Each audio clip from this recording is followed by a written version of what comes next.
नमस्कार, मैं हूं अनुराग मालवीय और आज INX 24/7 हरिभूमि की वोट यात्रा पहुंची है शिवपुरी। दरअसल अगर इस शहर के बारे में बात करें तो भगवान शिव के नाम से इस शहर को जाना जाता है। और इस शहर के सौंदर्य की बात करें तो जैसे कि भगवान शिव प्रकृति की गोद में रहते हैं, वैसे ही ये शहर भी प्रकृति की गोद में बसा हुआ है। इस जिले के संदर्भ में भी यही कहा जा सकता है। और आज हम बात करेंगे इस शहर को ईश्वर ने जितना दिया है, क्या जनप्रतिनिधियों ने भी उतना ही कार्य किया है? कोशिश करेंगे। पहले मेहमानों से परिचय कराते हैं। गायत्री शर्मा जी हमारे साथ में है, जो यहाँ से स्थानीय नगर पालिका अध्यक्ष हैं। स्वागत है आपका। साथ में विजय चौहान जी हैं, जिला अध्यक्ष कांग्रेस के। आपका स्वागत है सर। सोनू विरथरे जी हैं, जिला महामंत्री भारतीय जनता पार्टी के। और साथ में हमारे हैं हरिवल्लभ शुक्ला जी, जो पूर्व विधायक हैं। तमाम मेहमानों का स्वागत है। और शुरुआत करते हैं भारतीय जनता पार्टी से, क्योंकि ट्रिपल इंजन की सरकार है केंद्र में, प्रदेश में और यहाँ तक कि नगर सरकार भी। क्या उपलब्धियां रही है? क्योंकि एक तो भारतीय जनता पार्टी ने पर खूब विश्वास किया है, यहाँ के लोगों ने लगातार जिताते आई है, लेकिन तस्वीर कितनी बदली आप लोगों ने? मैं मंच को नमन करती हूँ और हमारे शहर के सब गणमान्य नागरिक बंधु, मेरे भाई, मीडिया के भाई, सभी लोगों को वंदन अभिनंदन करती हूँ। और आज इस मंच को वंदन करती हूँ। भारत माता की जय। जो विकास कार्यों के संदर्भ में बात हो रही है, किस तरह के विकास कार्य आप लोगों ने कराए इस शहर की तस्वीर बदलने के लिए? शिवपुरी शहर का अगर देखा जाए तो सबसे मेन था पानी का मकसद। और आज हमारे शहर में हमारी 39 वार्ड हैं और 39 वार्डों में लगभग पानी सभी लोगों को मिल रहा है, चाहे वो ट्यूबवेल से हो, चाहे मणिखेड़ा से हो।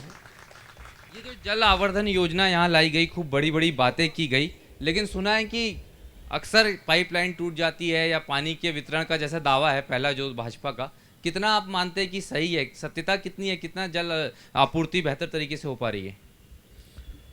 सबसे पहले तो मैं हरिभूमि और IN27 को धन्यवाद देता हूं कि आज हमें यहाँ बोलने का मौका दिया। हमारी छोट बड़ी बहन नगरपालिका अध्यक्ष शिवपुरी ने बताया कि सबसे पहले तो मैं पानी की बात करी। पानी की योजना कांग्रेस के समय में बनी थी। उस योजना में जो कितने की लागत थी और कितने लागत तक पहुंच गई, इसके बावजूद भी जैसा आपने बोला है, क्या आप सर्वे करें। और जहां मैं जिस वार्ड में रहता हूं, उस वार्ड में मेरे घर में ही पानी 8 दिन, 15 दिन और महीने महीने 2-2 महीने नहीं आता। जो पाइपलाइन डलनी थी, उसकी पाइपलाइन की बहुत क्वालिटी लो है। अब वो वैसे भी चारों तरफ से, 3 तरफ से यहाँ ये शिवपुरी शहर फॉरेस्ट से, वन विभाग से घिरा हुआ है, नेशनल पार्क से घिरा हुआ है। उसमें 1 फीट की परमिशन के लिए फाइल दिल्ली जाती है। अब नई पाइपलाइन डलेगी, फिर दोबारा परमिशन, जिसमें महीनों लगेंगे। दोबारा परमिशन की ज़रूरत क्यों पड़ी? दोबारा पाइपलाइन की ज़रूरत क्यों पड़ी? मेरा सवाल ये है, पानी आ नहीं रहा, आप सर्वे करवा लीजिए। दूसरी बात, आपने ट्यूबवेल की कही है। जब लाखों करोड़ों रुपए खर्च करके आपने मणिखेड़ा से पाइप से पानी देने की बात की थी, तो ज़रूरत क्या पड़ रही है ट्यूबवेल चलाने की? ये जो सवाल है, यही कहीं ना कहीं बीच में पब्लिक के भी जाएंगे। पहले राम हमारे स्थानीय साथी यहाँ पर हैं, मैं आपके जवाब आपसे लूँगा। ये वास्तविक स्थिति क्या है? इतनी बड़ी योजना आई, लेकिन सवालों के दायरे में भी है, लेकिन दावा ये भी है कि जल आपूर्ति बड़ी अच्छी हो रही है। हकीकत क्या है? ये योजना प्रारंभ हुई थी आज से समथिंग 15 साल पहले। और जहाँ तक पानी का सवाल है, तो जो टंकियाँ हैं वो बन चुकी हैं, पर रोज़ पानी के डिस्ट्रीब्यूशन में कहीं ना कहीं प्रॉब्लम आती है। कहीं ना कहीं जो भी लाइन है, वो लाइन प्रतिदिन या हफ्ते में एक बार टूटती है, जिससे लोगों को पानी की परेशानी रहती है। ये क्यों होता है? ये जो सच है वो तो आरोप मान लिया, पर पत्रकार तो कभी झूठ नहीं बोलेंगे। वास्तविकता तो जो है वो कहीं ना कहीं परेशानी वाली है। 15 साल पहले जब हमारी कांग्रेस की सरकार थी और उसने पाइप खरीदे, निर्दलीय सरकार थी और कांग्रेस की दोनों मिली हुई, तो नगर पालिका में तो निर्दलीय जिला अध्यक्ष बने थे। उस समय पाइपलाइन खरीदी गई। वास्तव में वो पाइपलाइन घटिया थी और उस पाइपलाइन, वही पाइपलाइन आज डली हुई है और वो बार बार टूट रही है। लेकिन हमारे कार्यकाल में वो पाइपलाइन हमने डीआई पाइपलाइन में स्वीकृत करवा ली। देरी इसलिए हुई कि हमारे जो कुछ लोग थे तो उन्होंने लोहे की पाइपलाइन उसमें डिस्ट्रीब्यूट में सम्मिलित कर दी थी। लेकिन मेरा और यहाँ की विधायक श्रीमती यशोधरा राजे सिंधिया जी का मानना था कि हम लोहे की पाइप डलवाएंगे, तो लोहे की मियाद होती है 30 साल की, और वो हमारे फॉरेस्ट एरिया से जब 30 साल में बार बार हम पाइपलाइन बदलेंगे तो हमको बहुत ज़्यादा दिक्कत आने वाली है, क्योंकि बार बार हमें एनओसी फॉरेस्ट से लेने में एक बार में काफ़ी तकलीफ होती है, तो हम बार बार कैसे लेंगे। तो हमने विचार किया, सब लोगों ने, हमने डीआई पाइपलाइन की मांग की, जिसमें कि हमारा 75 करोड़ का बजट बना। तो भारत सरकार के यहाँ से जहाँ से स्वीकृत हुई थी, उन्होंने कहा हम 65 करोड़ दे पाएंगे आपको। तो हमने वही स्वीकार किया कि आप तो हमको 65 करोड़ दो, लेकिन डीआई पाइपलाइन ही हमको चाहिए, उसके अलावा कुछ नहीं चाहिए, ताकि 100 साल तक हमारी जनता को परेशान नहीं होना पड़ेगा। पर अभी तो परेशान होना पड़ रहा है। बहुत जल्दी डीआई स्वीकृत हो गई, टेंडर हो गई, बहुत जल्दी पाइपलाइन बिछने का काम हो जाएगा, सब कुछ हो चुका है। चलिए वापस आते हैं, थोड़ा सा विधानसभा क्षेत्रों को लेके बात करते हैं। सर थोड़ा जल्दी। मैं जल्दी 1 मिनट में। मैं मानता हूं कि गायत्री जी का कार्यकाल 4 महीने का है। अभी ताज़ा कार्यकाल 4 महीने पहले ही आप अध्यक्ष बनी है। लेकिन जैसा आपने बताया 1 साल 2 महीने हो गए, आपके कार्यकाल की समय की बात नहीं है। लेकिन यहाँ जो विधायक थी वो तो भारतीय जनता पार्टी की थी और मंत्री भारतीय जनता पार्टी की हैं। मैं जरा आपसे पूछना चाहता हूं कि अगर यदि कांग्रेस की सरकार ने वो घटिया पाइपलाइन खरीदी थी तो आपने विधानसभा में कितनी बार क्वेश्चन उठाया, क्यों नहीं बदलवाने की पहल क्यों नहीं की? दूसरी बात, आप जो पाइपलाइन डालने की बात कर रही हैं, मैं मानता हूं कि चलिए आपकी स्वीकृति है और नई पाइपलाइन डलेगी, लेकिन आपसे मैं पूछ रहा हूं सवालकर्ता से, आपसे श्रीमान, क्या आप बिना पानी के 1 घंटे रह सकते हैं? वापस आप। हाँ जी। पहले तो मैं आप सभी का धन्यवाद देता हूं कि आप लोगों ने शिवपुरी के ज्वलंत मुद्दों पर बात करने की जहमत उठाई, सभी का बहुत बहुत धन्यवाद। आदरणीय अध्यक्ष जी कह रहे थे, हमने पहले अपने वक्तव्य में कहा कि कांग्रेस के समय में ये योजना बनी। ये गलत बात है, झूठी बात है। ये तो आपकी अध्यक्ष ने भी कहा, तो उन्हीं के समय, तो योजना के पहले पाइप खरीद लिए थे। मेरी बात सुन, ये योजना जलावर्धन योजना, आप सुन लें पहले पूरी बात, फिर आप अपनी तरफ से कमेंट्स करें।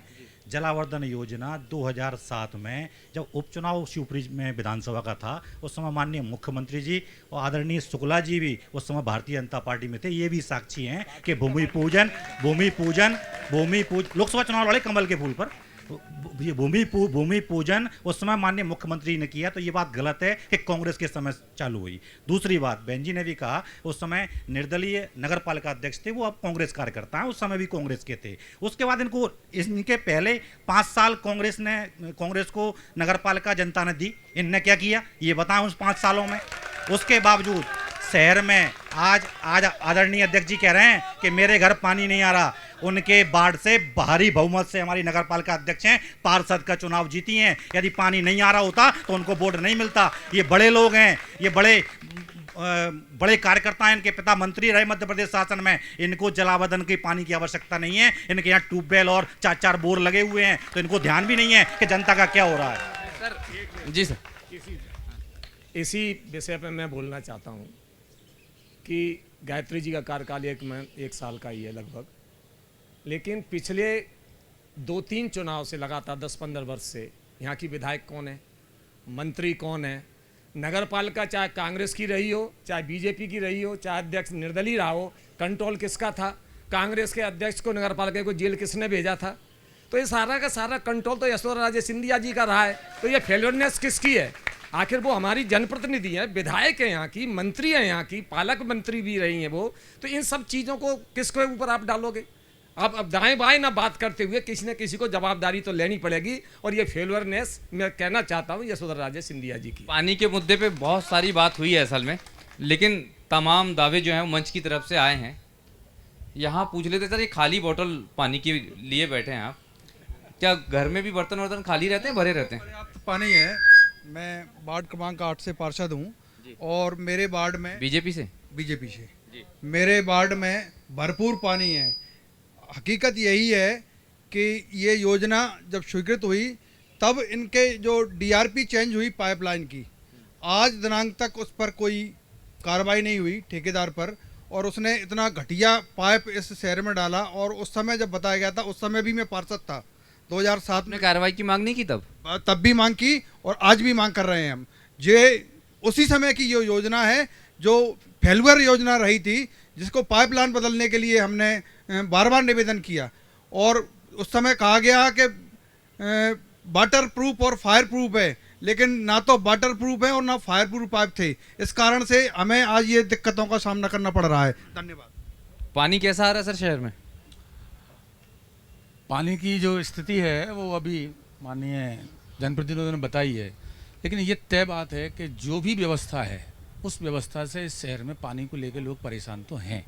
अब कौन कितना जिम्मेदार है, किस परिस्थिति में किसने क्या निर्णय किए, ये नहीं कह सकते, लेकिन पानी को लेकर लोग परेशान तो हैं। ये एक वीडियो है, ये थोड़ा सा हम दिखाने की कोशिश करते हैं जी। और ये नगर पालिका अध्यक्ष, क्या आप क्या बताना चाह रहे हैं? थोड़ा सा खड़े होकर बता दीजिए इस वीडियो के साथ में जी। ये वीडियो राधा कृष्ण मंदिर के पास की है, जहां पानी की सप्लाई किस तरीके से हो रही है आप देख सकते हैं, और ये वीडियो भी दर्शा रही है कि किस तरीके से शहर में पानी का वितरण हो रहा है। घरों तक पहुंचने की जगह नालियों में जल प्रवाह हो रहा है, तो आप समझ सकते हैं कि किस प्रकार की हालत है। चलिए, बहुत सारे मुद्दे हैं सर, लेकिन आप बड़े सीनियर लीडर हैं। यहाँ पे जैसे 5 साल के बाद आओ ना तो बड़ा कंफ्यूजन हो जाता है कि किसके गले में किसका दुपट्टा रहेगा। असल में मैं इस मामले में एक बात और कहना चाहता हूँ। 1 मिनट अपनी बात और कर लूँ। जैसे आप विधानसभा की बात कर रहे हैं तो अपना फोकस शिवपुरी विधानसभा पर है, तो चाहे शिवपुरी विधानसभा की बात करें, अपन सांसद के क्षेत्र की बात करें, 3-4 चीज़ें लोकतंत्र में बड़ी मायने रखती हैं। एक विकास, एक रोजगार, एक सुनवाई, और चौथी उपलब्धता, कि भाई किस जनप्रतिनिधि के समय में विकास कितना हुआ, वो मापदंड क्या है। किस जनप्रतिनिधि के समय में, किस सरकार के समय रोजगार कितना मिला, ये भी एक मापदंड है। तीसरा, प्रशासन आम जनता की सुनवाई कैसे कर रहा है, ये भी एक मापदंड है। और चौथा मापदंड है कि उस जनप्रतिनिधि की उपलब्धता कितनी है। तो ये तीनों मापदंड तब खड़े उतरेंगे जब जनप्रतिनिधि 24 घंटे आम जनता के बीच में उपलब्ध रहेगा। हमारी सबसे बड़ी त्रासदी ये है, इसमें मैं कोई पार्टी की बात नहीं कर रहा, मैं व्यक्ति की बात नहीं कर रहा, हमारा दुर्भाग्य ये है कि जो आम आदमी को सुलभ होना चाहिए विधायक 24 घंटे, आज विधायक तो हर चीज़ में लगता है। राशन कार्ड नहीं बन रहा, विधायक की जरूरत पड़ेगी। FIR नहीं हो रही सही, विधायक की जरूरत पड़ेगी। मृत्यु प्रमाण पत्र नहीं बन रहा, विधायक की जरूरत होगी। अगर कोई भी काम छोटे से छोटा भी जरूरत पड़े, राशन कार्ड नहीं बन रहा तो विधायक की जरूरत। मैं सब मान रहा हूँ, पर चक्कर ये है कि जनता जिस विधायक से इतना परेशान है वो विधायक लगातार जीतती आ रही है, इसलिए जीतती आ रही है। मैं वो बात भी आपसे कहना चाहता हूँ कि जब डमी कैंडिडेट उतारे जाएंगे कांग्रेस से भी, सबसे, चाहे महल से लड़े, कोई लड़े, महल से लड़ेगा तो कांग्रेस उतारती थी पहले, और वो कांग्रेस ने नहीं उतारा। सुन लो, वो कांग्रेस ने नहीं उतारा था कैंडिडेट, वो कैंडिडेट उतारते थे ज्योतिरादित्य सिंधिया जी, और आज सिंधिया जी कहाँ पे हैं?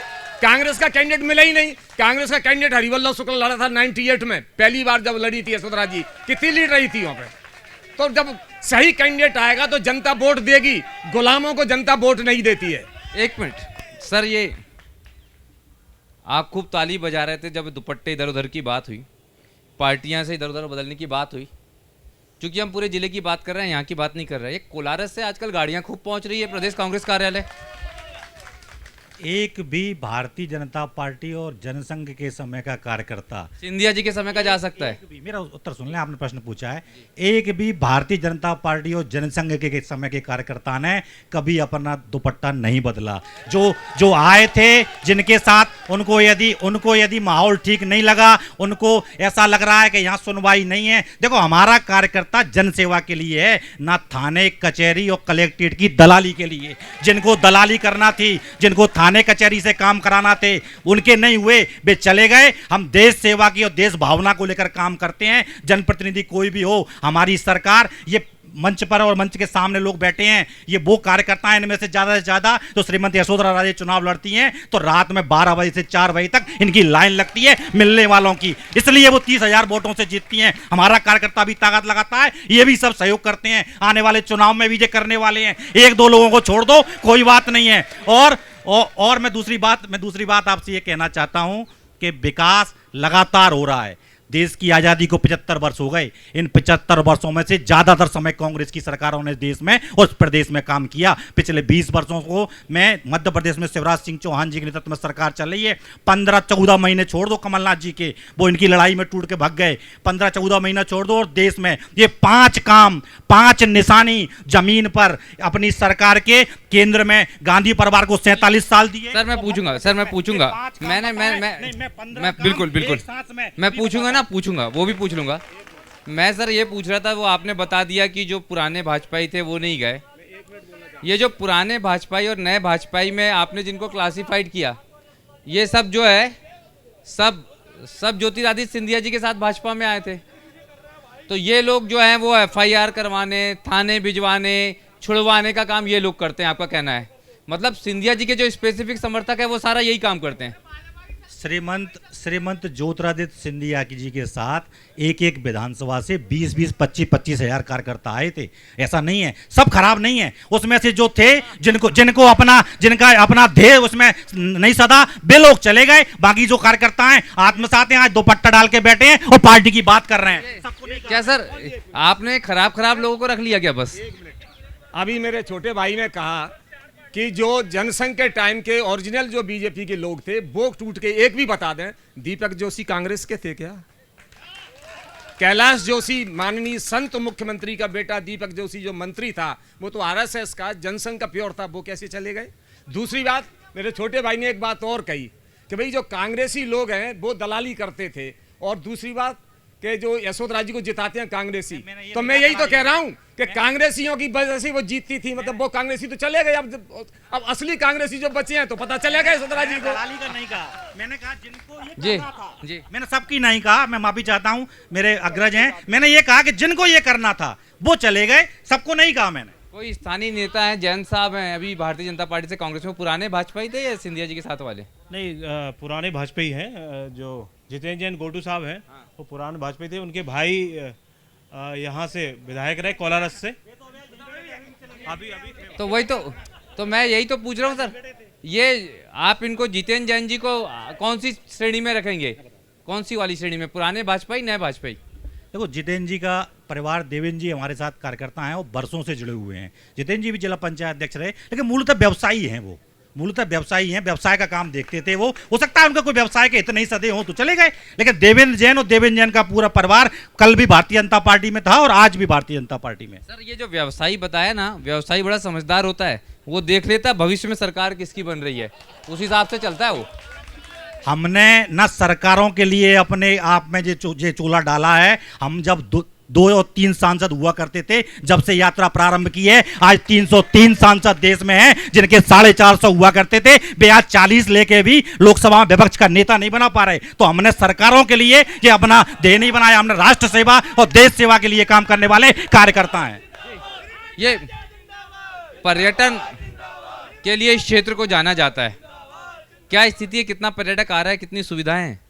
नहीं, पर्यटन की अपन बात करें तो अभी जितना भी अभी 3 टाइगर यहाँ पे आए हैं, और उसके बाद अभी अपने ऐसी कोई चीज़ नहीं हुई है कि पर्यटन यहाँ पे कोई संख्या पर्यटन की आई हो। पर्यटन के हिसाब से काम तो हो रहा है, पर पर्यटन अभी भी यहाँ पर अपना मूड नहीं बना पा रहा है। पर्यटक कितने आते हैं सर? नहीं बोलूँगा मैं, 1 मिनट बोलूँगा कि आदरणीय शुक्ला जी ने बोला कि वो डमी कैंडिडेट को उतारते हैं। इनका खुद की पार्टी पे बिलीव नहीं है। पहली बात अगर इनको मिल गया तो डमी नहीं है, और यदि किसी को डमी को मिलेगा, दूसरे को मिला, सबकी महत्वाकांक्षा है। दूसरी बात, पीछे कह रहे कौन कांग्रेसी आज कांग्रेस के साथ है, यानी जनमत संग्रह कर रहे हो, और ये जनमत संग्रह की मांग के चलते पूरे देश ने जम्मू कश्मीर के मामले में कांग्रेस को खारिज कर दिया। तीसरा प्रश्न मैं आपके माध्यम से बड़ा पूछने वाला हूं, INDIA क्या, व्हाट, यानी ये कांग्रेस संविधान की हत्यारी। आर्टिकल 1 क्या कहता है संविधान का? इंडिया यानी भारत राज्यों का संघ होगा, तो नहीं 3 इंजन की सरकार। बहुत बड़ी बात। पहले पहले सुन तो लीजिए, मैं बात करूंगा। आपके चैनल के ये बड़ा नेशनल प्रश्न है, मुझे बताइए। पहली बात, 5 मिनट रुको तो आप, 5 मिनट रुक जाओ, थोड़ा इंतजार कर लो भाई साहब। सुन लो आप। मैं बात करता हूँ ना। जाएंगे, हम जाएंगे और भोपाल जाएंगे। मेरी सुनी, INDA को हम नडा नहीं बोलते, यूपीए को ये यूपा नहीं बोलते, INDIA यानी डॉट लगा, यानी टुकड़े टुकड़े वाली। अब मेरे को एक बात बताओ सर, छोटी सी बात है, छोटी सी बात है। ये आप एकदम से, हम बात कर रहे थे शिवपुरी की, सुनिए तो सुनिए ना। आप दिल्ली चले गए, आप लगता है मोदी जी के भरोसे चुनाव लड़ना चाहते हैं, शिवराज जी और यशोधरा जी के भरोसे नहीं लड़ना चाहते ना। यहाँ की बात क्यों नहीं कर रहे हैं? आदरणीय नरेंद्र मोदी के अंदर 125 करोड़ 130 करोड़ जनता को भरोसा है, हमको उनमें भरोसा है, और हमारे नेताओं को उनमें भरोसा है, और हमें शिवराज जी में और यशोधरा राजे सिंधिया स्थानीय विधायक। यहाँ पे क्या करवा लिया वही तो बताइए। बता रहा हूँ यहाँ क्या नहीं है मुझे बताइए। दो टाइगर, दो नेशनल पार्क यहाँ हो गए, कनेक्टिविटी बढ़ी है, पूरी दुनिया के पटल पे ये क्षेत्र आया, पानी की आज व्यवस्था हुई है। थीम रोड, आप जिस रोड से चल के आए हैं, अरे बैठ जाओ, अरे बैठ तो जाओ, हम बता रहे हैं आपको शहर के अंदर कितनी शानदार रोड बनी। दूसरी बात, हमें आज कांग्रेस का दिग्विजय सिंह का जमाना याद आता है, जब लाइट ही नहीं थी तो पानी कहां से देते मुझे बताओ, और डकैत धमचक मचा रहे थे, राम बाबू गड़रिया सबसे बड़ी फिरौती वसूलता था यहाँ, वो कांग्रेस का दौर हमने देखा है, जनता भूली नहीं है। अभी आपने पूछा पर्यटक का, तो पर्यटक की आपने पूछा, हमारे आदरणीय भटक गए, उन्होंने वो वहाँ दिल्ली पहुँच गए। सच्चाई ये है, पर्यटक की बात हो रही है तो पूरी वही बात करना चाहिए। सच्चाई ये है कि अभी अभी हमारे सीबरी में टाइगर आए, और सीबरी से लगे हुए बिल्कुल बॉर्डर पे सोपुर जिले में कूनो में आए, लगभग 100 करोड़ से ज़्यादा खर्च किए। आप एक बात बताओ, वहाँ कितने चीते बते हैं और यहाँ कितने पर्यटक आ रहे हैं? पहले ये बताओ, पर्यटक की जरूरत है कि जनता के पेट भरने की जरूरत है? आप बताओ, अगर 100-125 करोड़ में अगर सीपरी जिले में बड़ा उद्योग लग जाता तो 5,000 से 10,000 घरों का पेट भरता, और हमारे सीपरियों में आज जो दुकानदार खाली बैठे हैं उनकी भी दुकान चलती, और हमारे किसान भूखे मर रहे हैं। कहीं ना कहीं बेरोजगार तरस रहा है, बेरोजगार इतना होता जा रहा है, और मैं ये कह रहा हूँ कि इस समय रोजगार की ज्यादा जरूरत है, ना कि और चीज की। धन्यवाद जी। चलिए रोजगार पे ही आते हैं। बार बार आपकी जुबान पे श्रीमंत का नाम आता है, इतने बड़े बड़े पद रहे हैं यशोधरा जी के पास में, इतने बड़े बड़े विभाग रहे हैं युवाओं का, उद्योगों का, लेकिन बस उद्योग ही नहीं आया, बाकी सब कुछ आया।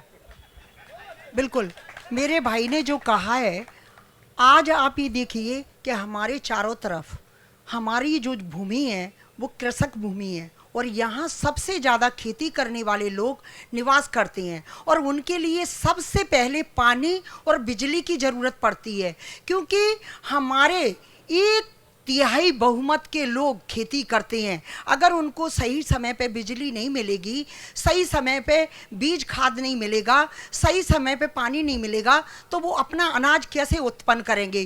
तो मेन रोजगार हमारा खेती का है, और उसके लिए हमारी श्रीमंत महाराज साहब ने, हमारे मुख्यमंत्री जी ने भरपूर मात्रा में किसानों को लाइट दी है, फ्री भी दी है, बिजली भी माफ की है, डीपी भी रखवाई है, और 100 ट्रक भर के लाइटों के खम्भे पहुंचा के, जहां लाइटें नहीं थी वहां लाइट लगाने का काम भी किया है।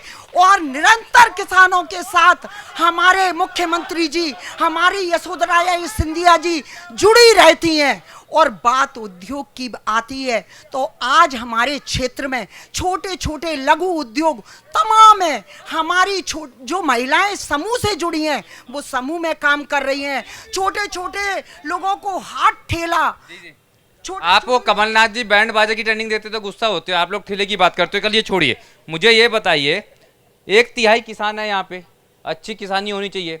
बुधनी में 90% किसान है, लेकिन वहाँ 5 बड़े उद्योग है जिसमें 50,000 लोगों को रोजगार मिलता है। वहाँ तो 90% है, यहाँ तो 75 ही है। 25% का ही ख्याल रख के एक आध उद्योग बन जाता। आप लोगों के पास भी इतने समय से सरकार थी, उद्योग आप लोग भी नहीं लाए कभी। जी हाँ, बिल्कुल नहीं लाए। प्लानिंग थी पूरी, हमारे 2 औद्योगिक क्षेत्र के लिए ज़मीन आवंटित थी, तैयारी थी। बदकिस्मती हमारी रही या इनकी किस्मत की थी, सरकार बदली। मैं ज़रा अध्यक्ष जी से पूछना चाहता हूँ, आप लोग जो बैठे हैं वो उनसे सबसे पूछना चाहता हूँ, सब स्थानीय लोग हैं, मैं सवाल थोड़ा सा, मेरा समय ज़्यादा लगेगा। मैं आप लोगों से निवेदन करूँगा, आप चिल्ला चोट नहीं करें, मेरी बात अगर सही हो तो ताली बजाएं।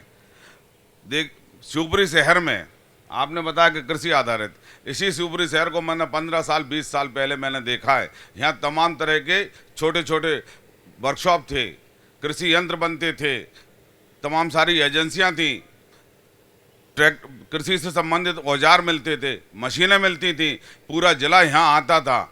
लेकिन वही जो यहाँ जो कारीगर थे, मिस्त्री थे, आज आपसे मैं सर्वे करने कह रहा हूँ, आप चारों चौराहे पे चले जाओ, वही लड़के आज शिवपुरी शहर से बेरोजगार होकर तहसील स्तर पर काम करने जा रहे हैं। कहाँ गए वो छोटे छोटे कुटीर उद्योग? वही मिस्त्री जिनके बाप दादे यहाँ शिवपुरी में काम करते थे, वो बच्चे जो हुनर उनके पास है, चाहे ऑटोमोबाइल का हो चाहे कृषि यंत्रों का हो, वो बच्चे तहसील स्तर पर काम करने जा रहे हैं। शिवपुरी की हालत इतनी बदतर क्यों है? उद्योग होते, कोई काम धंधे होते तो शहर क्यों छोड़ना पड़ता? एक मिनट और सुन लीजिए। शहर वापस आऊंगा सर जी, आप ही के पास आऊंगा इसके बाद जी। आदरणीय भाई साहब, मेरे बड़े भाई ही हैं। हमारी भी कृषि यंत्र बनाने की, आप सुनिए, हमारी भी कृषि यंत्र बनाने की वर्कशॉप है, आज भी है, और पिछले 25 साल से है। हमारे यहाँ लगभग पहले 20 कर्मचारी काम करते थे, आज 15 करते हैं। अगर वो 15 कर्मचारी में से 10 कर्मचारी ने अगर कहीं दुकान खोल के और अपना विस्तार ही किया है, उन्होंने 5-5 लोगों को रोजगार ही दिया है, तो चीज़ें कम नहीं हुई हैं, चीज़ें बड़ी हैं। पहले एक शर्मा जी, आप बताइए। देखो, दोनों पार्टियों के लोगों से मेरा छोटा सा क्वेश्चन है, और आप जनता से भी सवाल कीजिए। शिवपुरी शहर के अंदर इतने क्या बोलते हैं प्रोजेक्ट आते हैं, शिवपुरी शहर के अंदर इतने प्रोजेक्ट आते हैं, शांतिपूर्वक मेरी बात सुन लें, उनमें 99% भ्रष्टाचार की भेंट क्यों चढ़ जाती हैं? वो केवल दोनों पार्टियों के यहाँ पर कार्यकर्ता और अधिकारी मुझे को ये बता दें कि शिवपुरी शहर में सिविल लाइन भ्रष्टाचार की भेंट चढ़ गया, पानी की लाइन भ्रष्टाचार की भेंट चढ़ गया, और ऐसे तमाम प्रोजेक्ट हैं जो शिवपुरी शहर के अंदर आते हैं पर भ्रष्टाचार की भेंट चढ़ जाते हैं। उन पर निगरानी, उन पर कार्रवाई क्यों नहीं? आज मेरे भाई का 4,000 का बिजली का बिल आता है, तो उसका अगले दिन बिजली का कनेक्शन काट दिया जाता है। उन लोगों ने भ्रष्टाचार किया, उनको जेल में क्यों नहीं डाला गया? चलिए पूछेंगे, बिल्कुल। ये आप कुछ कहना चाह रहे थे इस बीच में जब उद्योगों की बात हो रही थी जी। मेरा एक ही निवेदन है शिवपुरी शहर की जनता से कि ये सोचे कि कितने वर्षों से हम एक ही विधायक मंत्री को देख रहे हैं, और शिवपुरी शहर की हालत क्या है? शिवपुरी शहर में सफाई कब होगी? शिवपुरी शहर में सड़कें कब बनेंगी? शिवपुरी शहर में रोजगार कब मिलेगा? शिवपुरी शहर में आज 15-15, 20-20 साल हैं वही इन योजनाओं को, आज तक कोई भी योजना पूरी अपने चरम सीमा पर नहीं पहुंची है। कब तक झेलेंगे हम शिवपुरी वाले, कब तक? चलिए, बात हो रही है, लेकिन एक बार सीवर लाइन की बात करते हैं, जल निकासी की बात करते हैं। ये तो बहुत बड़ी समस्या है, सुलझ ही नहीं पा रही। आप ये बताएं मेरे भैया को मैं बताऊंगी कि पहले, आज से 10 साल पहले कट्टियों की बौछारें होती थी, रात में महिलाएं 2-2 बजे तक कट्टियां लेके पानी के लिए भटकती थी। आज शहर में मुझे सिंगल कट्टी बता दें। नहीं, मैं जल निकासी की बात कर रहा हूँ, पेयजल की तो हो गई बात, मैं उसी पे आ रही हूँ। दूसरी बात, मेरे भाई का कहना है कि हमारे यहाँ अगर उनको सड़कें नहीं नजर आ रही, तो जिन श्रीमंत महाराज साहब की ये बात कर रहे हैं, उन्होंने इस शहर में, शिवपुरी शहर में 42 सड़कें सुंदर बनाई हैं जो हमारे सामने ही दिखाई नहीं दे रही थी रोड। दूसरा, हमारे 39 वार्ड में सभी में रोड बनना डलना शुरू हो गई हैं। बहुत जल्दी सड़कों की बौछार हो जाएगी। हमारी 3 यदोसंरचना में रोड हैं, हमारी 11 कायाकल्प की रोड हैं, 39 हमारी वार्डों में रोड हैं। मुझे बताइए, मैं कई शहरों में गया हूँ, सड़क बन जाती है और उसके बाद जल निकासी की व्यवस्था में सड़क खुद जाती है। यहाँ पे क्या है व्यवस्था उसकी? बिल्कुल, हम इसीलिए थोड़ा सा इंतजार कर रहे हैं कि हमारी पाइपलाइनें बिछने लगें और साथ साथ में रोडें डलने लगें, और वो हमारा काम शुरू हो गया है धरातल पे। ये जल निकासी की क्या स्थिति सर? सीवर लाइन पूरी तरह से फेल हो चुकी है, घटिया काम किया गया है, परसेंटेज के चक्कर में सबका सत्यानाश कर दिया गया है। और एक थीम रोड की ये बात कर रही हैं, हमारी नगर पालिका अध्यक्ष थीम रोड की बात कर रही हैं, तो कंडीशन ये है कि सारे शरीर को लकवा मार गया है, केवल फेस की फेशियल हो रही है। आप गली मोहल्ले में जाके देखो, एक बारिश के अंदर आप पैदल नहीं चल सकते, हमारी बहन बेटी पैदल नहीं चल सकती। ये हालत पूरे शहर की है। अब एक थीम रोड को चूमे चाटे सिर पर उठाएं, क्या करें एक थीम रोड को? चलिए, लगातार हम तमाम चेहरों से बात कर रहे हैं। सर, इस शहर में अगर बतौर समस्याओं की स्थिति देखें तो वास्तव में स्थिति क्या है, कितनी ईमानदारी से इस शहर का विकास हुआ है, या ये तस्वीर से आप कितना संतुष्ट हैं? नहीं है संतुष्ट, गंभीर है यहाँ की स्थिति। असल में क्या है, सत्य बोलूं तो ये है, अभी नवीन पार्षद बने एक साल हुआ है, नवीन पार्षद के द्वारा प्रयास किए जा रहे हैं और जो है वो सबको देखता है। एक मिनट सुन लो, जो सत्य है वो सबको देखता है। रोडों की जरूरत है, पूरे शहर में जरूरत है। थीम रोड डल गई, उसके लिए बधाई, सब जनता देख रही है। लेकिन 39 वार्डों में जिस शहर निवास करता है, जिस शरीर का गीला चेहरा सुंदर हो जाए उससे कुछ नहीं होता, पूरा शरीर सुंदर हो। और हम जो चाहते हैं कि ये शहर सुंदर बने। दो बड़ी समस्याएं, मूलभूत समस्या हमारा निदान करना हमारा कर्तव्य, पेयजल, प्रकाश, सफाई और सड़क। उसमें यदि काम होगा तो अगली बार आपको दिखेगा, उसमें अभी कमी है और वो बाकी सब चीज़ें अपनी जगह चल रही सही। बाकी जो मूलभूत सुविधाओं की बात करें, स्वास्थ्य की बात करें, बिजली सप्लाई की और सारी चीज़ों में प्रदेश सरकार ने बहुत अच्छा काम किया है। आपने भी देखा है 2003 में मध्य प्रदेश की स्थिति क्या थी और आज स्थिति क्या है। पूरे प्रदेश में रोडों का जाल बिछ गया है, सारी चीज़ें, सिंचाई में, स्वास्थ्य में, सारी चीज़ों में व्यवस्था हुई है। आयुष्मान कार्ड के तहत गरीबों का इलाज हुआ है। हमारे शहर की कुछ समस्या है, वो आज की तारीख में चूँकि सबके सामने बात सीवेज की है और पेयजल की है। मड़ईखेड़ा से 44 किलोमीटर पाइपलाइन आनी थी, आज तक नहीं आई है। वो महीना में 20 बार डैमेज होती रहती है, लोग हमें फ़ोन करते हैं। जिस समस्या के निदान शीघ्र होना चाहिए। और 39 वार्डों में जो बहन जी कह रही हैं हमारी अध्यक्ष साहब, कायाकल्प योजना के तहत रोडों के टेंडर हुए थे आज से 5 महीना पहले। उसमें 3 पुरानी शिवरी की रोडी थी, 40,000 लोग निवास करते हैं वहाँ, प्रतिदिन आवागमन होता है। उन रोडों के टेंडर लग गए थे, उसने ठेकेदार ने अननेस्ट मनी जमा कर दी थी 26 लाख रुपए, उसका टेंडर नष्ट कर दिए, जो भी कारण हो। दोबारा टेंडर लगे, अभी दोबारा नहीं खोले। उन कामों को हमारा कर्तव्य है, हम बोले ना, करके दिखाएं, जनता बोलेगी अपने आप के सब काम हो रहे हैं। और मैं ये चाहता हूं कि झूठ बोलने से क्या, सत्य बोला जाए। हमारा कर्तव्य करें ना, हम करके दिखाएंगे तो दिखेगा शहर में। जी, ये बड़ा खतरनाक मामला है ये। वो आप लोगों ने खूब सारी FIR करवा दी कमलनाथ जी पे, इन पे, उन पे। ये 50% कमीशन की बात, यहाँ पर भी तो वही टेंडर प्रोसेस हो रहा है, उसी तरीके से हो रहा है। चलिए वो लेटर झूठा होगा, लेकिन प्रोसेस तो भ्रष्टाचार की। वो एक व्यक्ति ना कांग्रेस के थे ना भाजपा के, उन्होंने बोला पत्रकार को कभी किसी पार्टी से लेना देना नहीं होता। ये जो करप्शन वाला सिस्टम है, ये यहाँ पर भी इतना ही क्यों दिखता है? देखो, भ्रष्टाचार एक बीमारी है, इसे स्वीकार करने में मुझे भी कोई गुरेज नहीं है। लेकिन सरकार द्वारा पोषित भ्रष्टाचार अलग होता है और भ्रष्टाचार अलग होता है। ये बताएं, ये 20 साल से कांग्रेस के कार्यकर्ता और नेता भूखे भेड़िए की तरह सरकार चाहते हैं। सरकार क्यों चाहते हैं? जन कल्याण के लिए चाहते हैं, लोगों की सेवा के लिए चाहते हैं। यदि सेवा के लिए और लोगों के जन कल्याण के लिए चाहते, जो लोगों की, आपका समय आया, आप उत्तर देना, आपका समय, आप उत्तर देना। यदि जनता की सेवा और जन कल्याण के लिए जो सरकार चाहते तो इनकी 14 महीना पहले सरकार बनी थी, जिन वादों को लेकर जो सरकार में आए, झूठ बोलकर आए कि किसानों का 2 लाख का कर्जा माफ करेंगे। एक किसान बताएं जिसका 2 लाख का कर्जा माफ हुआ हो। इन्होंने कहा कि हम अपनी बिटिया की 51,000 रुपए के देके शादी करने का काम करेंगे। एक बिटिया मध्य प्रदेश की लाएं, बताएं इनने शादी की हो। इन्होंने कहा कि हम बेरोजगारों को बेरोजगारी भत्ता देंगे। एक बेरोजगार लाके बताएं जिसको इन्होंने भत्ता दिया हो। इन्होंने सिर्फ सरकार के संसाधनों से माल लूटने का काम के लिए सरकार इनको कल भी चाहिए थी और आज भी चाहिए।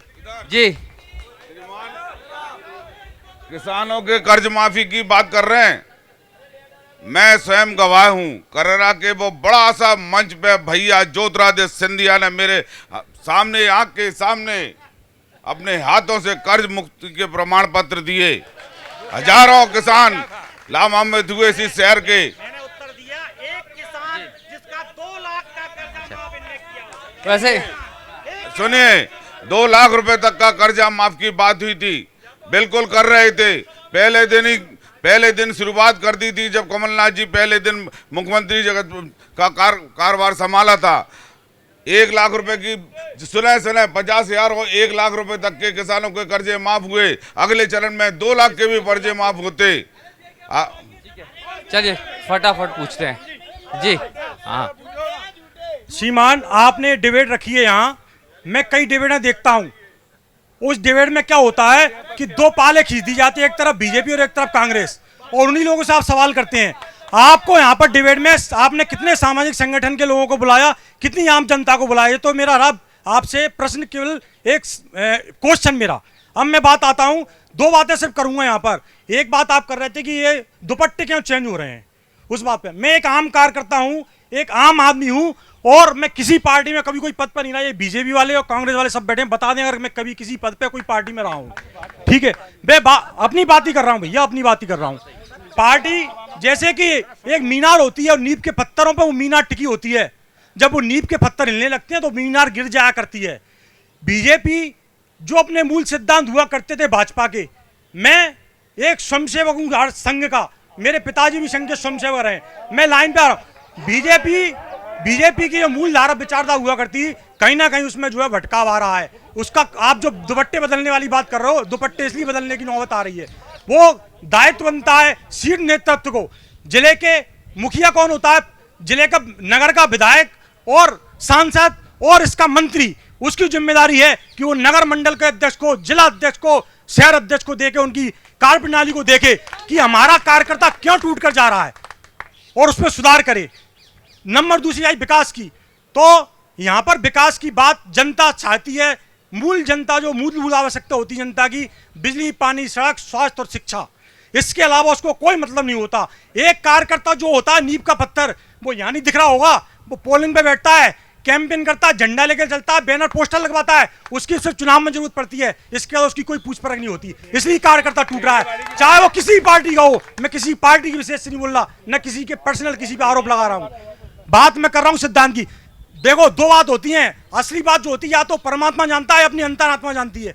आप अपनी यहाँ पे जितने लोग बैठे हैं, अपनी अंतरात्मा पे हाथ रख लें, उनको सच्चाई पता चल जाएगी। बाद में झूठी बात करने से कोई फायदा नहीं। चलिए सर, आऊंगा आप ही के।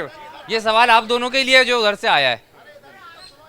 सर, हमने आपको खूब सुना, कई दफा सुना, मतलब बहुत कम लोग हैं जो इस क्षेत्र में सिंधिया जी के खिलाफ इतना मुखर होके बोलते हैं। लेकिन जब आप अपनी पार्टी इस बात से तय करते कि सिंधिया जी किधर है, उसके सिंधिया जी जिधर है हम उस तरफ नहीं रहेंगे, मतलब खुद की कोई एक कॉन्सेप्ट नहीं है, खुद का कुछ ऐसी विचारधारा नहीं है, वो इधर तो हम इधर, वो इधर तो हम उधर। ये तो कभी हुआ नहीं, ये तो सिंधिया जी ने तय किया कि वो किधर रहेंगे, हम तो जहाँ थे वहीं हैं। लेकिन उन्होंने तो बताया कि आप भाजपा कमल पे भी चुनाव लड़े हैं। कमल पे चुनाव से, बसपा से भी चुनाव लड़े हैं। मैं कमल के चुनाव चिन्ह पर चुनाव लड़ा हूँ, बीजेपी की सदस्यता मैंने ग्रहण नहीं की थी। और बहुजन समाज पार्टी सर? हाँ, मैं लड़ा था चुनाव, उसमें क्या दिक्कत है? Sir allrounder. सर आप बताओ,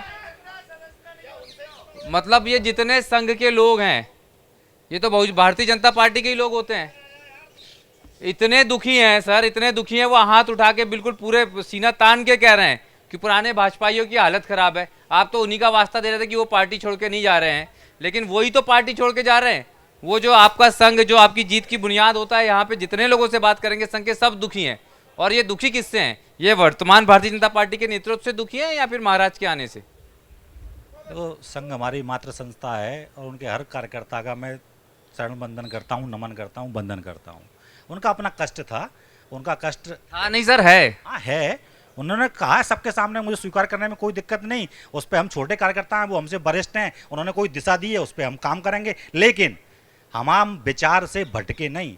हमारे पहले राष्ट्रीय अध्यक्ष डॉक्टर श्यामा प्रसाद मुखर्जी, जिसके लिए बलिदान हुए जम्मू कश्मीर में जाकर, उन्होंने कहा कि वो जहाँ हुए बलिदान मुखर्जी, वो कश्मीर हमारा है। और हमारी सरकार आई, 303 सांसद आए, तो सबसे पहले जम्मू कश्मीर से हमने धारा 370 हटाई। इसलिए हम भटके नहीं। हमारे पहले अध्यक्ष ने, हमारे पूर्वज ने भी यदि कोई वादा कर दिया, उस वादे को हमारी पार्टी की जब सरकार बनी हमने हटाया है। दूसरी, हम लगातार कहते रहे कि रामलला हम आएंगे, मंदिर वहीं बनाएंगे, और ये कहते थे कि तारीख नहीं बताएंगे। हमारी सरकार आई, हमने रास्ता सर एक मिनट भाई साहब, मैं फिर वही आ रहा हूँ, मैं समझ ही नहीं पा रहा हूँ। यहाँ पे भारतीय जनता पार्टी का कार्यकर्ता हो चाहे भारतीय जनता पार्टी का नेता हो, बात शिवपुरी की करता हूँ, वो दिल्ली पहुंच जाता है, वो अयोध्या पहुंच जाता है। ये होता क्या है सर?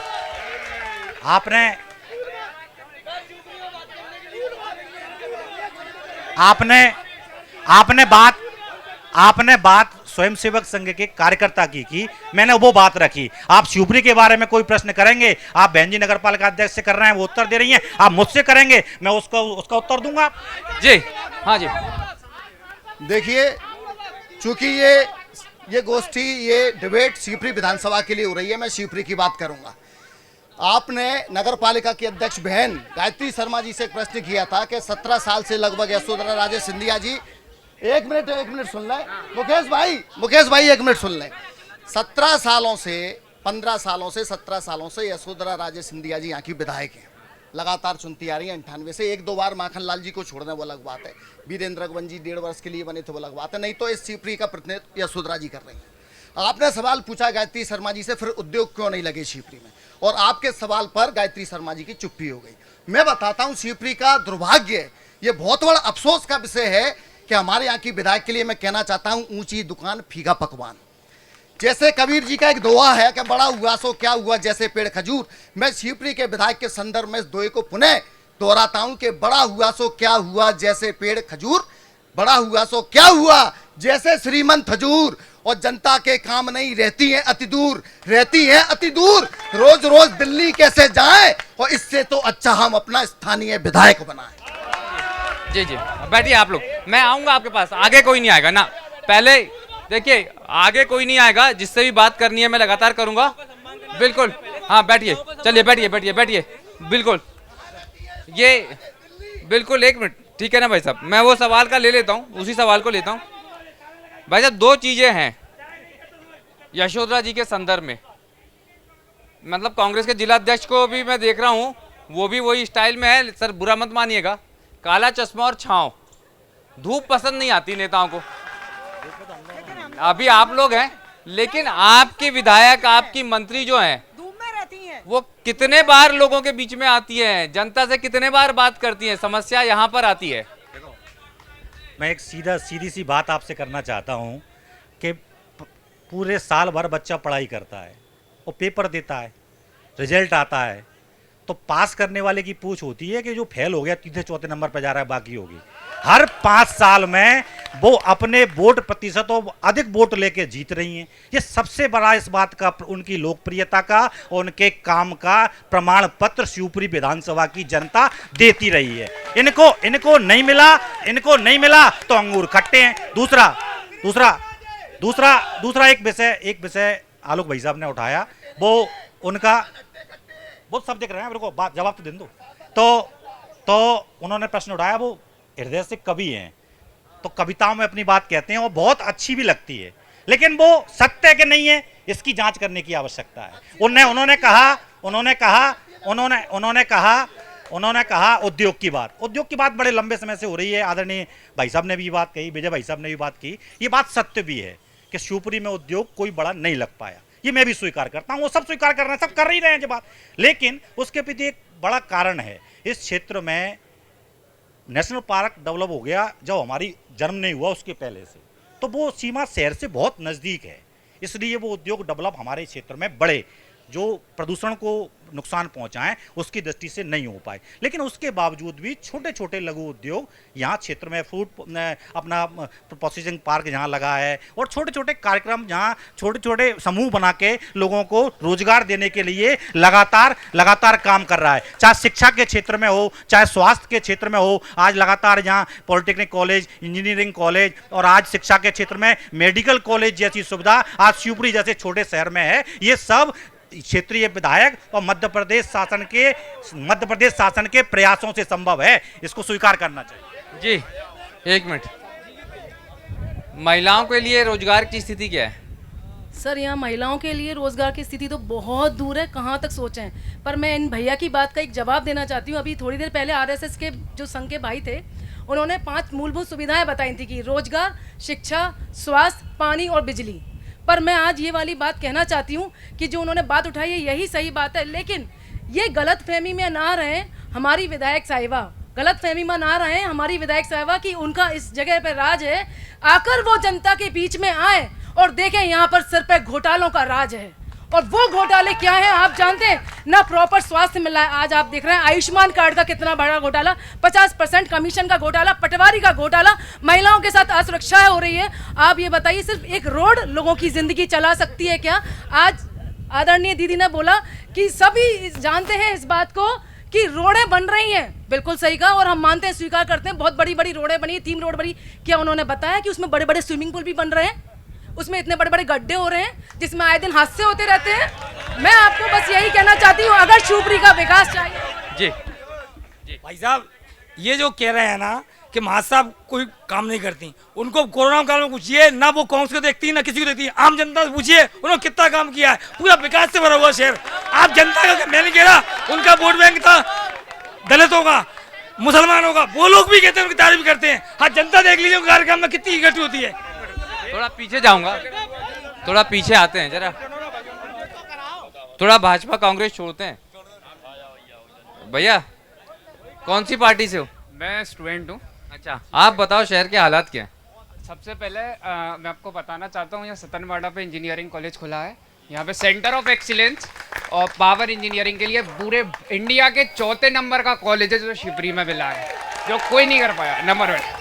तो आप शिक्षा का क्षेत्र छोड़ दें, अगली साल कंपनियां आएंगे, काम सुनिए, एक चीज बोलना चाहूंगा, कार्य प्रारंभ करता है कोई व्यक्ति, उसको आगे बढ़ाता है आने वाला सरकार, तो वो काम ये वाली सरकार कर रही है। इसमें शिक्षा का क्षेत्र आप छोड़ दें, शिवपुरी के क्षेत्र में सेकंड नंबर की बात है मेडिकल कॉलेज। यहाँ आपको 2 हॉस्पिटल है, आप पूरे एमपी से लेकर इंडिया तक घूम के यहाँ आपको 2 मेडिकल कॉलेज आपको मिलेंगे। वहाँ मैं जाता हूँ, मैं देख के आया, वहाँ पे आपको एलोपैथी मिलेगी, होम्योपैथी मिलेगी, आपको आयुर्वेदिक भी मिलेगी, तीनों। जी भाई साहब,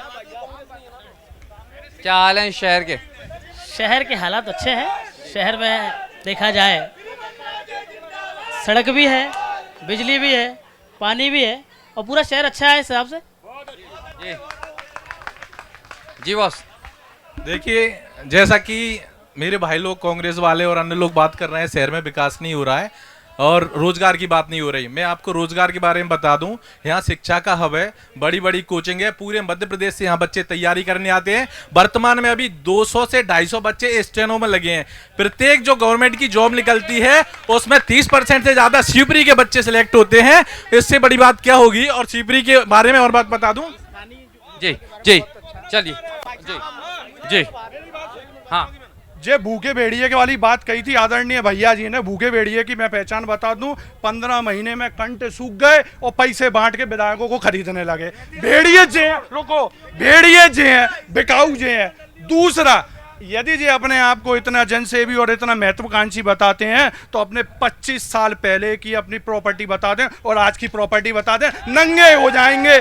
मैं इनसे पूछना चाहता हूं, मेडिकल कॉलेज की भैया ने बात करी, कागज का टुकड़ा चिल्ला रहे थे कि ये कागज का टुकड़ा है। ये कांग्रेस के लोग थे जिन्होंने उसे धरातल पे खड़ा करके बताया। मेडिकल कॉलेज को धरातल पे खड़ा, एनटीपीसी कॉलेज को धरातल पे खड़ा, गुलाम नबी आजाद की सबसे बड़ी योजना थी जो उन्होंने धरातल पे।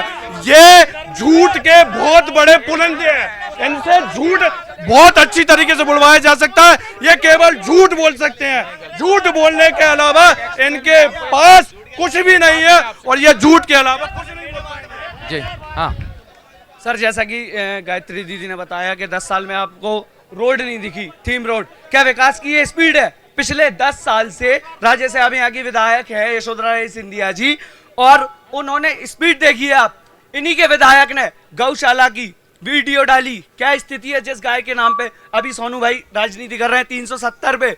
आप ही के विधायक ने 3 दिन 4 दिन पहले गौशाला की वीडियो डाली है कि वहां कितनी गाय मर रही। ये सिर्फ राजनीति, 370 गाय, हिंदू मुसलमान, इसके अलावा करते हैं और कोई काम नहीं है इनके पास। गौशाला नहीं, वो वीडियो मैंने गौशाला वाली देखी नहीं। मैंने नहीं। हाँ सर, मतलब देखो मैं सवाल कर लूंगा, आप सुन लीजिए, सवाल मैं कर लूंगा। चलिए बिल्कुल आप बताइए। देखो, अपन बातचीत करने आए, लड़ने नहीं आए, लड़ने में कोई कमजोरी नहीं है। चलिए ठीक है, आराम से चलिए जी। तो स्वस्थ बातचीत करो, स्वस्थ बातचीत करो, लड़ने नहीं आए, स्वस्थ बातचीत करो। हाँ, अरे आप नहीं आप ये हम तय करें, आप बैठिए, चलिए आप बताइए। मैंने विनोद भैया बैठो, मैंने वो वीडियो देखी नहीं, मैंने वो वीडियो देखी नहीं, लेकिन एक वीडियो लगातार पड़ोरा गौशाला पे चल रही है, लगातार ये भी देख रहे होंगे, वो भी भारतीय जनता पार्टी के विधायक के सहयोग से और भारतीय जनता पार्टी की सरकार द्वारा संचालित है, तो उसको भी आप देखें। ठीक है, शिवपुरी में गौशाला है, वो जो कौन सी वीडियो है, यदि वो कोई उसमें दिक्कत भी है तो प्रशासन से कह के और हम अपने जनप्रतिनिधियों से कैसे को शक कराएंगे। सर एक बड़े आश्चर्य की बात नहीं है, एक आश्चर्य, उसका उत्तर नगर पालिका अध्यक्ष जी ज्यादा अच्छे तरीके से। फिर भी ठीक है, ये बड़े आश्चर्य की बात नहीं है कि वो जो अच्छा गौशाला का वीडियो है वो दिख जाता है, दूसरा वीडियो जो आपके ही विधायक डालते हैं वो नहीं दिखता। हो सकता है मेरी उसमें गलती हो, दीदी उसको बताएंगे अच्छे से। जी इधर तो मेरा एक और भैया ने वहां से कहा कि भूखे भेड़िए और बिकाऊ, ना तो हम बिकाऊ थे, जो बिके उनके घर जाएं उनसे पूछें, और जो पहले किनकी जिंदाबाद करते थे और इनमें इनका कोई भरोसा नहीं है कब किसकी जिंदाबाद कर दें। हम भारत माता का जयकारा पहले भी लगाते थे, आज भी लगाते हैं, और प्रॉपर्टी की जांच इनकी सरकार आ जाए तो ये ईमानदारी से करवा लें, मेरी कि मैंने कैसे कमाई है, ये ईमानदारी से करवा लें। गौशाला हमारे यहाँ गौशालाएं इस समय, एक गौशाला है और एक छोटी गौशाला हमने अभी बनाई है। अभी गायों में एक बीमारी चली थी लंपे की, तब हमने 2 गौशाला बनाई थी। जो हमारी स्वस्थ गाय और बछड़े थे, जो ग्रामीण से लोग शहरी क्षेत्र में छोड़ के जाते हैं और उनको कोई रास्ता नहीं मिलता, क्योंकि ग्रामीण से आने वाले जानवर जब शहर में छोड़ दिए जाते हैं तो वो भटक जाते हैं।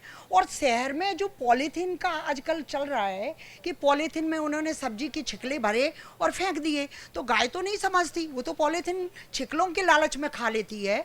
और जब हम उन गायों को उठा के अपनी गौशाला ले जाते हैं और गौशाला में रखते हैं और वो चारा खाती हैं, तो उस चारे को वो पूरा पचा नहीं पाती, ऐसा मेरा मानना नहीं है। क्यों दीदी मेरे को एक चीज बता दो। हाँ जी, हाँ जवाब दे रही हूँ मैं आपको।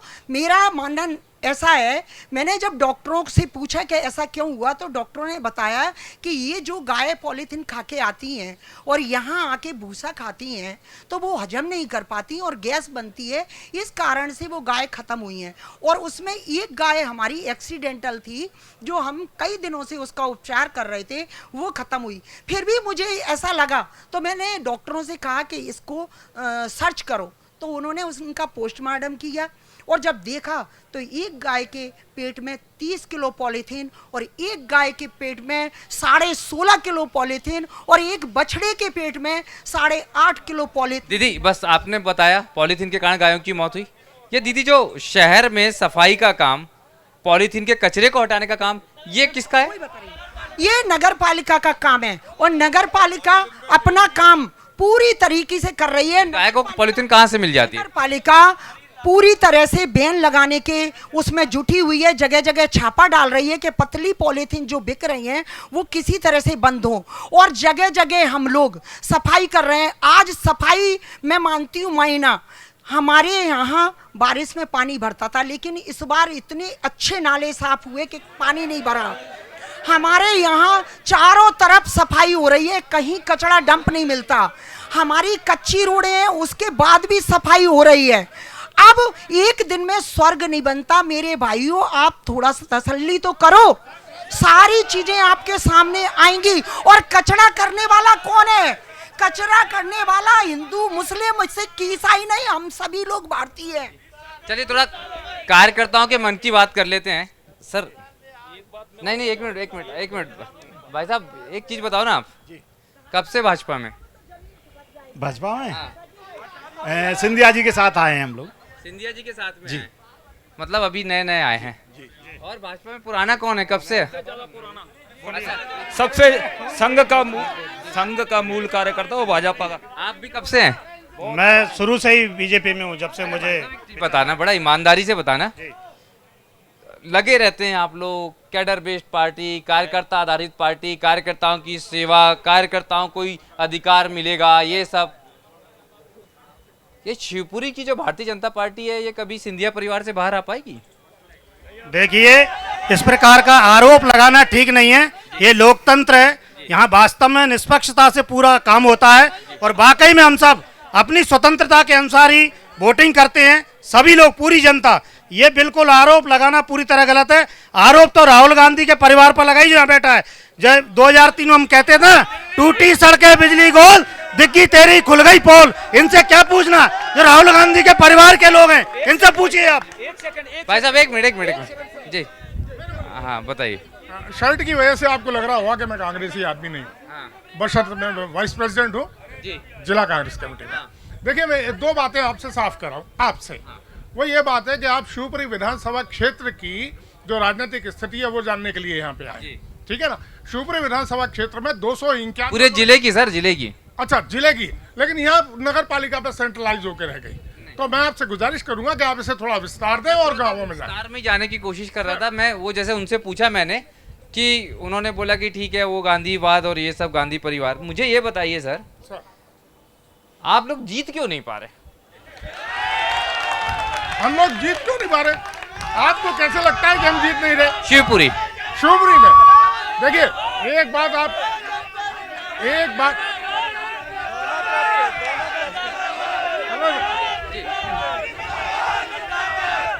देखिए, ऐसा है, मैं आपको एक बात बताऊं, शिवपुरी में जीत के पूरे प्रयास होते हैं और कांग्रेस सही मायनों में शिवपुरी जीत रही है। दुर्भाग्य इस बात का है कि एक नाम है, उसके नाम के पीछे लोग चल रहे हैं, लेकिन मैं आपको गारंटी दे रहा हूं कि इस चुनाव में कांग्रेस भारी बहुमत से जीतेगी। एक मिनट सर, ये कांग्रेस भारी बहुमत से जीतेगी कैसे? क्या तरीका है इसका? अभी मैं 1 मिनट आपसे और बात कर लूं कि अभी जो गौशाला की बात आई थी, तो क्या कारण है, वो परिस्थिति कौन सी है कि शिवपुरी की गौशाला की दुर्दशा के लिए पड़ोस का बीजेपी के विधायक तो उसको फोकस में लेने की कोशिश करता है, लेकिन शिवपुरी विधायक उस पर कोई चर्चा ही नहीं करना चाहता। शिवपुरी के क्षेत्र में, शिवपुरी विधायक के क्षेत्र में गौशाला की दुर्दशा है, कॉलर्स विधायक उसको उठा रहे हैं। दूसरी बात, इन्होंने कहा कि भाई जो बिकने वाले थे वो बिक गए। ठीक है, बिकने वाले बेईमान थे, लेकिन खरीदने वाले ईमानदार थे क्या? खरीदा किसने था? तो बेईमान तो दोनों ही है ना, बिकने वाले भी बेईमान है और खरीदने वाले भी बेईमान है। अब तीसरी बात जो आपने कही कि कांग्रेस कैसे जीतेगी, तो अब मैं आपके बीच में नहीं बोला, तो अब मेरी 2 मिनट सुन ले, मैं आपके बीच में तो नहीं बोला था। अब आपने पूछा कि कांग्रेस यहाँ पे कैसे जीतेगी। जीतने का केवल एक मूल मंत्र जो मैंने आपको पहले कहा कि हमारी पार्टी में कुछ ऐसे तबका था कि वो बीजेपी की कैंडिडेट को पीछे से सपोर्ट करता था। अब वो तबका चला गया बीजेपी में, अब जो प्योर कांग्रेस जो रह गई है वो मुकाबला करेगी, अब सीट जीतेंगे हम लोग। आप जिलाध्यक्ष कब से हैं सर? मैं जनवरी में बना, 23 जनवरी। 23 जनवरी में जी। और 23 जनवरी के बाद ये आना जाना जो है वो शुरू हुआ क्या सर? ये बात का जो आपकी पार्टी में जो लोग आए वो? हाँ बिल्कुल, तकरीबन आप जो सही कह रहे हैं। इनमें से किसी को टिकट देंगे नहीं देंगे आप लोग? नहीं, देखिए अब आप सुनो तो, टिकट तय करना जिला स्तरीय बिल्कुल नहीं है, लेकिन दिया जाना चाहिए कि नहीं? दिया जाना चाहिए, नहीं दिया जाना चाहिए, प्रदेश स्तर और एआईसीसी का काम है। आजकल आप लोग भाजपा वाली स्टाइल में बोलने लगे हैं, सब दिल्ली तय करता है, सब भोपाल तय करता है। आजकल कुछ चीजें आप लोगों ने डायलॉग बीजेपी वाले सीख लिया है, ये बीजेपी के लोग कांग्रेस में आ रहे हैं। साहब गलत बात है, हमसे सीखे हैं जी, हम क्या सीखेंगे हमको। अच्छा एक चीज और बताइए, ये जो हाई कमान वाली आप बात कह रहे हो, ये हाई कमान राहुल गांधी हैं, सोनिया गांधी हैं, या आपके राष्ट्रीय अध्यक्ष हैं, या कमलनाथ है, या दिग्विजय सिंह है? जो हमारे राष्ट्रीय अध्यक्ष है वो तो हाईकमान है ही, और हमारी स्कैनिंग कमेटी है, स्कैनिंग कमेटी फाइनल करती है एआईसीसी की, प्रदेश स्तरीय स्कैनिंग कमेटी है, वो नाम भेजती है जो जितना मुझे जानकारी है। ये आपने स्क्रीनिंग कमेटी की पूरी प्रोसेस बताई, आखिर उस पर भी काफी विवाद था। चलिए सब छोड़ते हैं, आखिरी में पहुंचते हैं। पहले तो बताइए कितनी शिवपुरी जिले में कांग्रेस की कितनी सीट जीत का आप दावा करते हैं, ये बताइए। अरे 5 सीटें जीतेंगे श्रीमान, 5, और कोई शक नहीं, कोई शिकवा नहीं। 5 जीतेंगे, कैसे जीतेंगे, किन मुद्दों के साथ जाएंगे, क्या प्लानिंग है, क्या मैनिफेस्टो है लोकल लेवल पर? सबसे पहले तो हमारा जो इनका जो विकास है, इनको हकीकत बता रहे हैं, आम जन को हकीकत बता रहे हैं। दूसरी बात, अभी जो भाई साहब ने बताया कि इस बार जो हमारे उम्मीदवार आएंगे खासकर शिवपुरी से, वो बीच में ना छोड़ेंगे ना डरेंगे। सर ये तो हो गई बात कार्यकर्ता, पार्टी, सियासत, प्लानिंग क्या है, डेवलपमेंट का मॉडल क्या है? 5 मुद्दे कमलनाथ जी ने हमारे जो दिए हैं, जो वादे नहीं है जिले के, पूरे प्रदेश के, वो हर जिले में लागू होते हैं, हर शहर में लागू होते हैं, हर कस्बे में, हर व्यक्ति पे लागू होते हैं। सबसे पहले तो जो बिजली का बिल है, जो 2000, 3000, 5000 का आ रहा है, 100 यूनिट तक तो फ्री हम दे रहे हैं, 200 यूनिट तक का हाफ कर रहे हैं।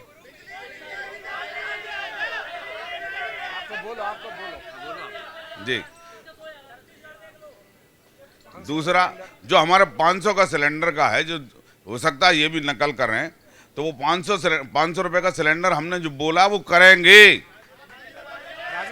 राजस्थान में हो गया है, यहाँ से देवरी की दूरी करीबन 50 और 60 किलोमीटर है, वहाँ मिल रहा है, वही हम करेंगे। मतलब सर कुल मिला के जैसे आप बोल रहे थे कि ये लोग जब शिवपुरी की बात कर रहे हैं तो वो दिल्ली चले जाते थे, अब हम यहाँ की बात कर रहे हैं, आप कमलनाथ जी के पास जा रहे हो। लोकल की बताओ ना। लोकल की, ये चीतों से यहाँ के लोगों का पेट नहीं भरता। रोजगार लेके आएंगे हम युवाओं के लिए, शिक्षा का केंद्र बता रहे हैं, तो शिक्षा लेने वाले जो कॉलेजों में आ रहे हैं 2%, 3% शिवपुरी हो सकते हैं, 98% लोग कहाँ के हैं? सब बाहर के हैं, शिक्षित होके चले जाएंगे। यहाँ क्या करेंगे हम? यहाँ छोटी मोटी। चलिए, क्या स्कोर देने वाले हैं इस बार 2023 में आप लोग?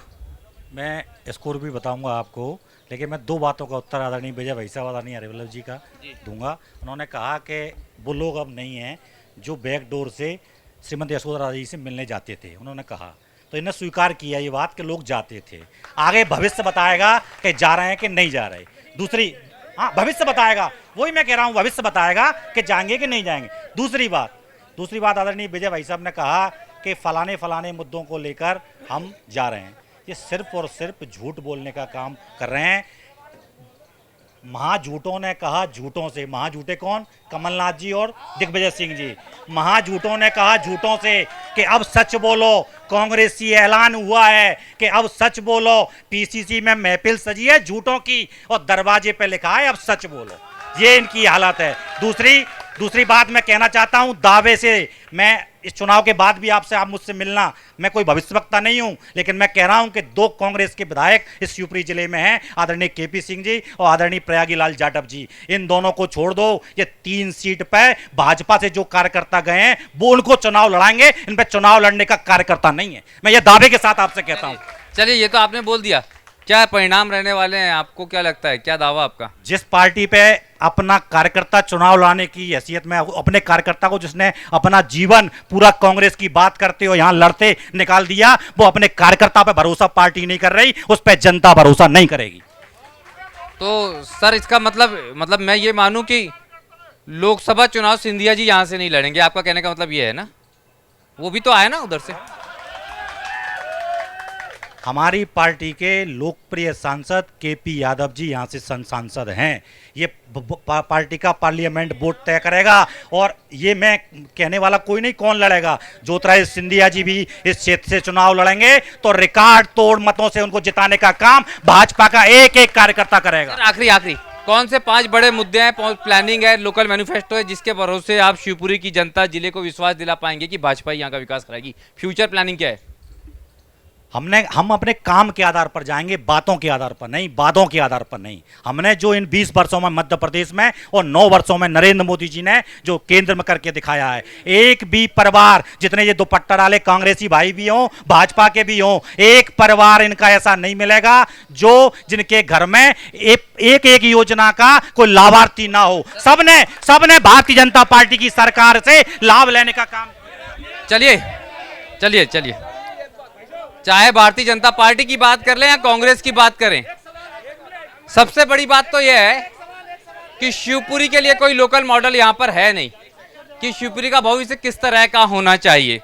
दूसरी बड़ी बात, पानी के लिए एक बड़ी योजना, करोड़ों रुपए खर्च हो गए, लेकिन कभी कांग्रेस के शासनकाल में खराब पाइप खरीदे गए थे, तो वर्तमान शासनकाल में उस आवर्धन योजना को मूर्त रूप देने में अभी भी वादों की फहरिस्त है, टेंडर्स बदलते रहते हैं। बात करें शिक्षा में जरूर काम हुआ है, लेकिन सिर्फ शिक्षित होने से काम नहीं होता, रोजगार की भी जरूरत होती है। रोजगार को लेके यहां पर कुछ नहीं है। तमाम तरह की तस्वीर देखें तो मामला यहां पर फिलहाल 50-50 का नजर आता है। दावे प्रतिदावे अपनी जगह पर हैं, लेकिन देखना पड़ेगा क्या ये अधूरा विकास भाजपा को जिता पाता है या विकास की पूरी उम्मीद कांग्रेस को। मुझे दीजिए इजाजत, इतना ही आज वोट यात्रा में। नमस्कार, धन्यवाद।